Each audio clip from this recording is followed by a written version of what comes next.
I'm watching this video, like I'm recording audio on one phone, and then I'll play it onto my tablet where this animation is. On this phone it's 23 minutes and 59 seconds, so I pressed play on it a couple seconds after.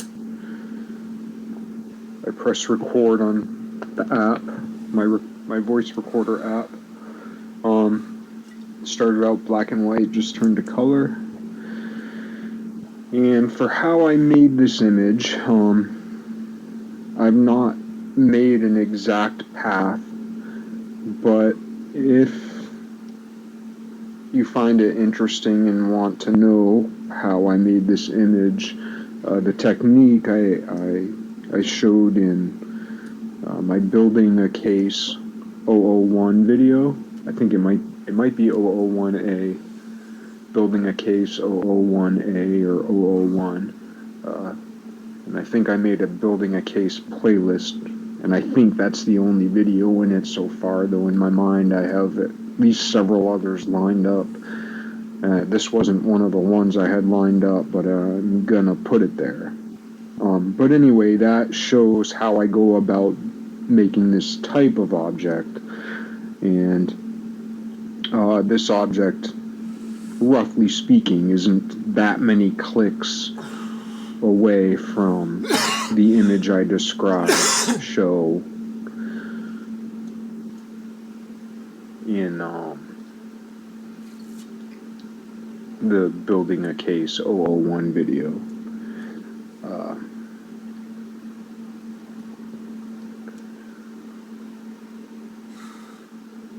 Though once I came up with the initial image, I did put a bit of time into trying to draw out the contrast of whatever that structure is, and sometimes drawing out that contrast involves a contrast of values.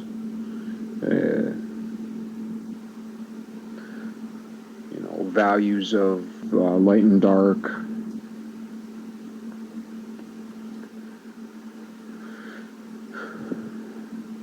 how much saturation, and then the color filters and the color filter. Once I come upon an image, so this might be a few clicks away from building a case 001, but then say I'd say at least 50, I saved 50 other images of this image, just playing with the values and colors and filters. And if I played with the values and colors on the same image but in 10 different ways, and then I'd overlap those and play with those images with their values and colors and so on. But anyway, once I fall upon an image, then I'll make a color filtration animation such as this one, which basically a very simple photo program on my computer has a hue spectrum separated into 100 pieces.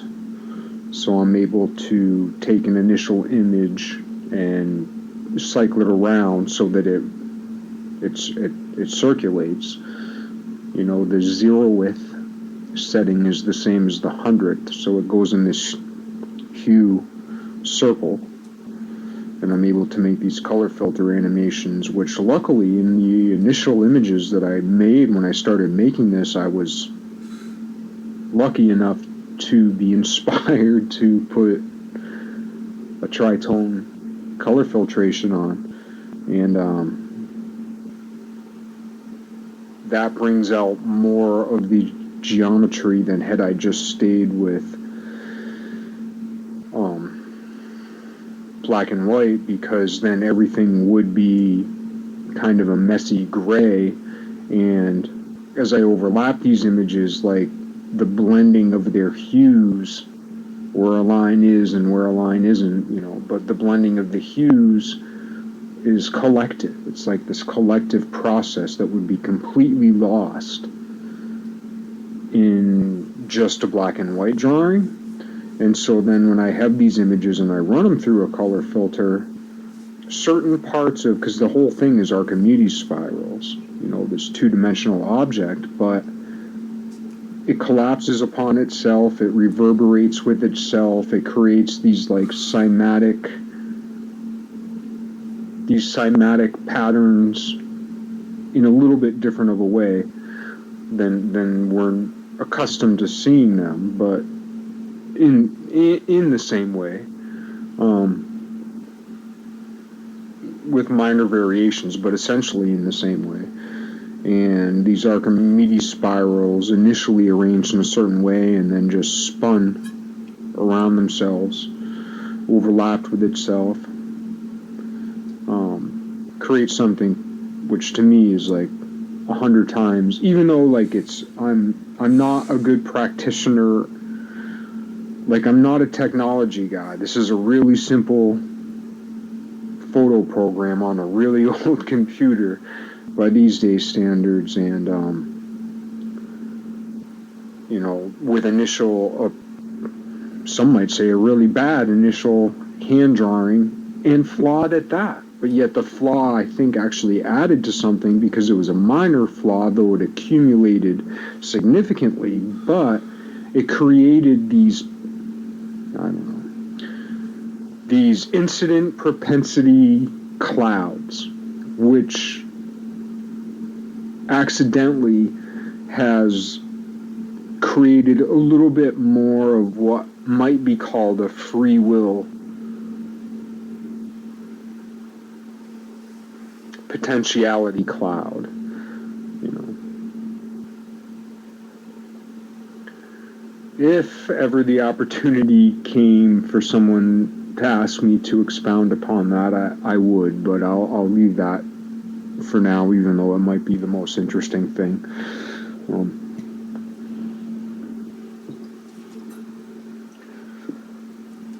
But anyway, what I find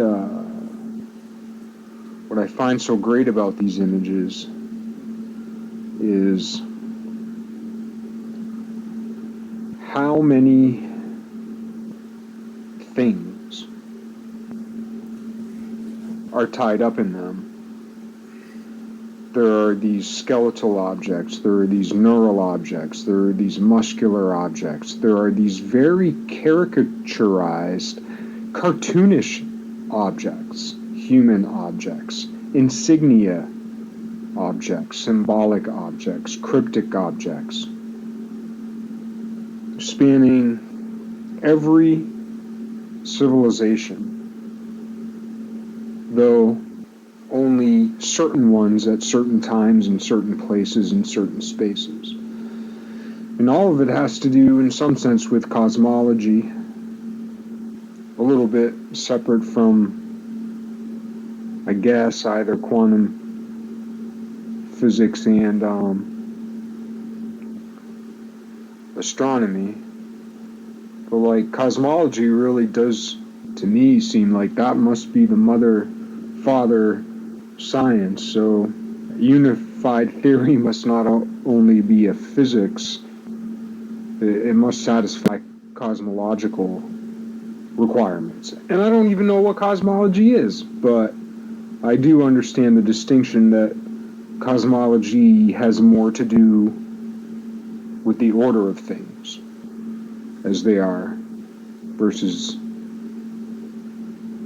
how they appear to us in the sky and so on. Cosmology takes it to a deeper level and also requires, like, I guess you can't even say there's such a thing as cosmology, though there will be, because there will be a unified theory. I shouldn't even call it unified, because a truly, like a unified theory, well, there's a unified theory and the theory of everything. I guess those would be two different things. And a unified theory of everything, that would have to take into account things that far exceed the current, you know, then you'd have to transition from science into philosophy of science and blah, blah, blah, and into psychology and sociology and da-da-da, and bio this and, you know, neurochemistry that. Never mind the neurons that myceliate our entire body, not just our brain, but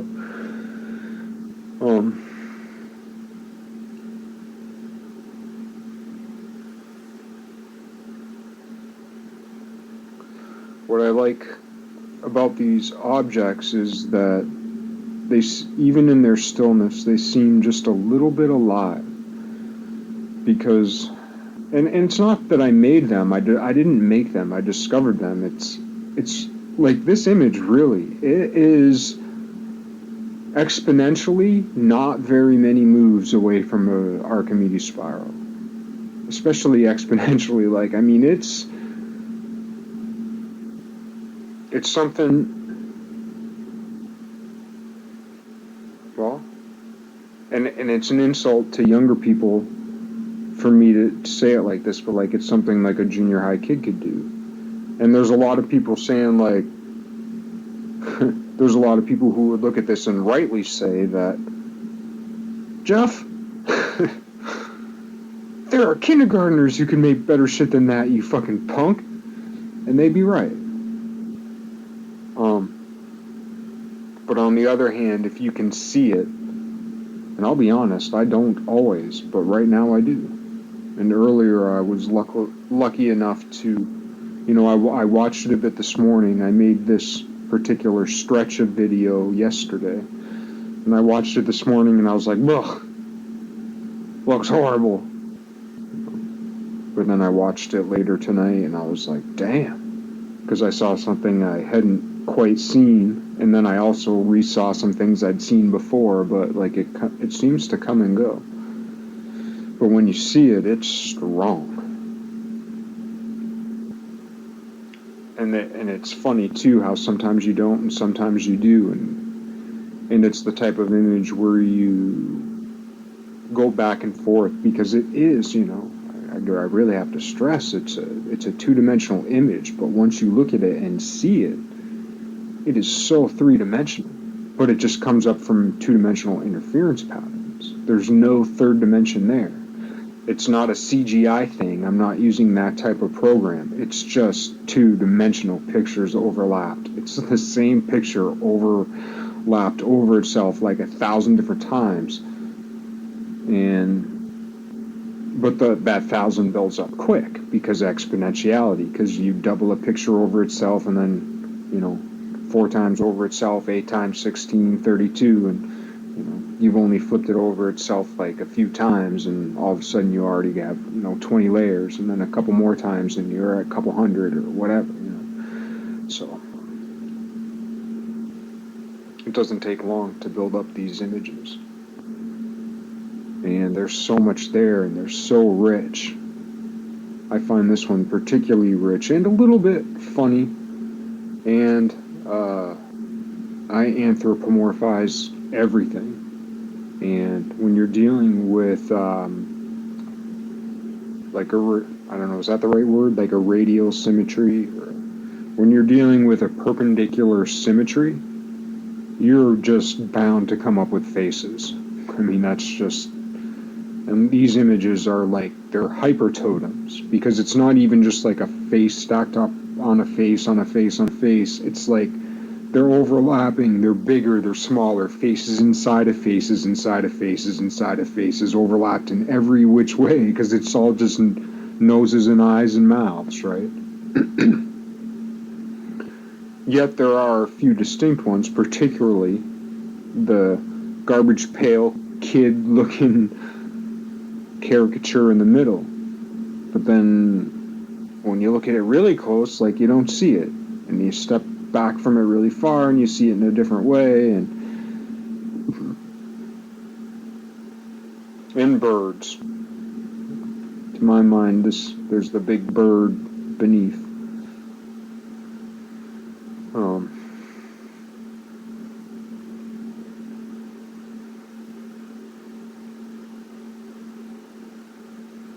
Yeah, I haven't talked about anything I wanted to really, but that's okay. I wasn't sure how it was going to go. I started off thinking I was going to talk about, I was going to say the word hope, to remind myself to be hopeful, because I'm often so hopeless. Because I was going to talk about like the viciousness of the world, and I was going to talk about once you start digging beneath the surface and actually figure some stuff out, all of a sudden it's like a door opens one day and all these unwritten things become known. Like an entire history of unwritten things all of a sudden at once becomes a known thing from having read certain of histories, which is anything written or said,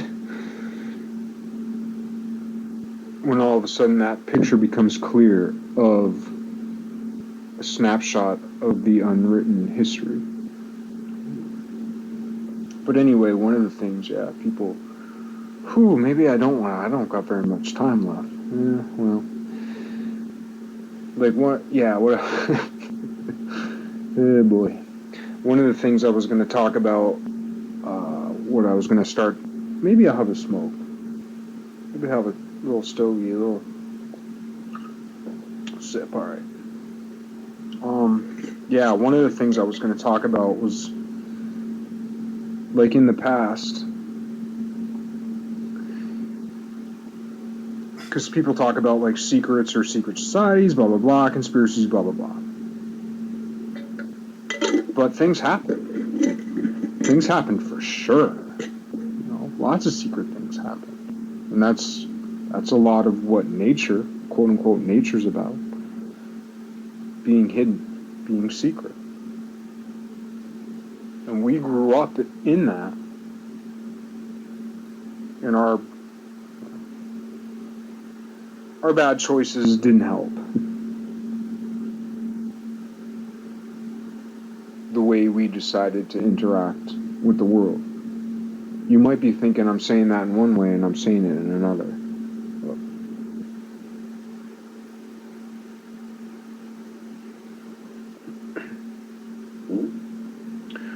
One of the things that isn't thought about or talked about, I don't think a lot, by a lot of people, because there's not a lot of beat on it, is the women.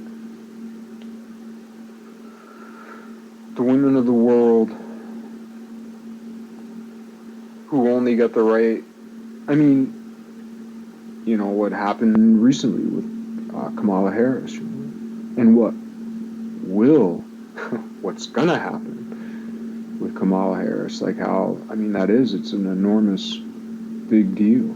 It's huge. But women, 100 years ago, give or take, didn't have the right to vote in the U.S. Like, how special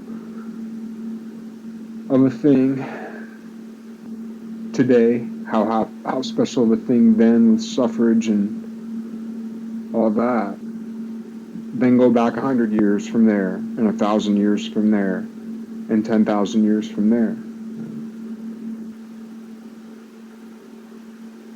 And like a mother's love. And we've heard all the hubbub about how women were treated. Never mind how they're still treated, but so hundreds of thousands of years of evolution of being that. But then imagine you've grown up in that world as that type of person. You're a woman, harshly subjugated. Think of whatever time period you find most repulsive. I think all of us have one or two or three. Put yourself in that place, and then not only think about trying to protect your son, but your daughter. You're a mother who grew up through that shit, and you have a daughter who you'd do anything for, and you know the world she's stepping into. Hundreds of thousands of years. all of the developments of governments, all of the developments of human knowledge, of human industry.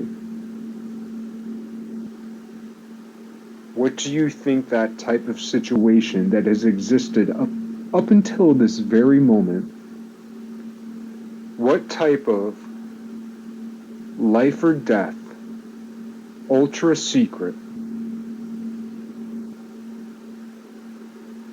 organization would that type of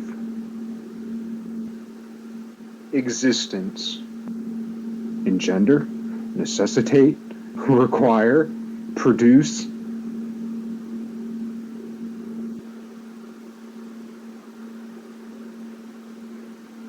That situation, for hundreds of thousands of years, through all of the development of human history, and especially, I guess you could say, especially relative to us, over the last, 10,000, 2,000, 1,000, 100 years.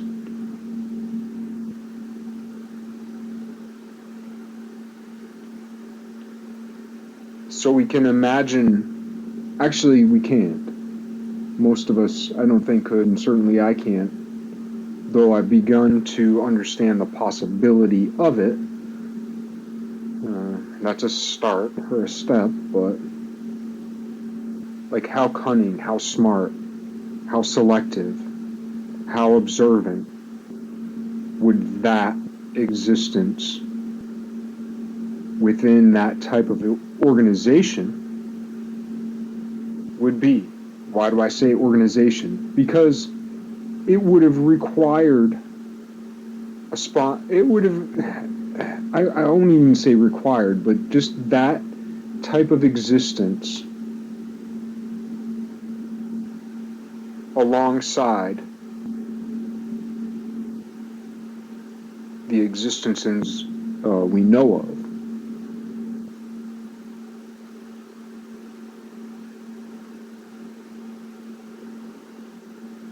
And what little we know of code, coding, ciphering, and so on. But largely, like, people's conceptions of ciphering is really limited. At how diverse ciphering has always been, and how advanced within the cultures of women's throughout the ages. It's all code. I shouldn't say it's all code, but it's a rich place for code, for recording knowledge, for transmitting knowledge secretly. And it's been that way for a really, really, really, really, really long time. And what I find most encouraging are the Zen among them. I shouldn't even say Zen. What I mean is the masters who still forgive, who still work for good, who even still work for the evil men, who are so clear in their truth that they even work for their own enemies, for the people who have kept them down, to lift them up, so that as they, the weak, lift up the strong, all become stronger and more loving.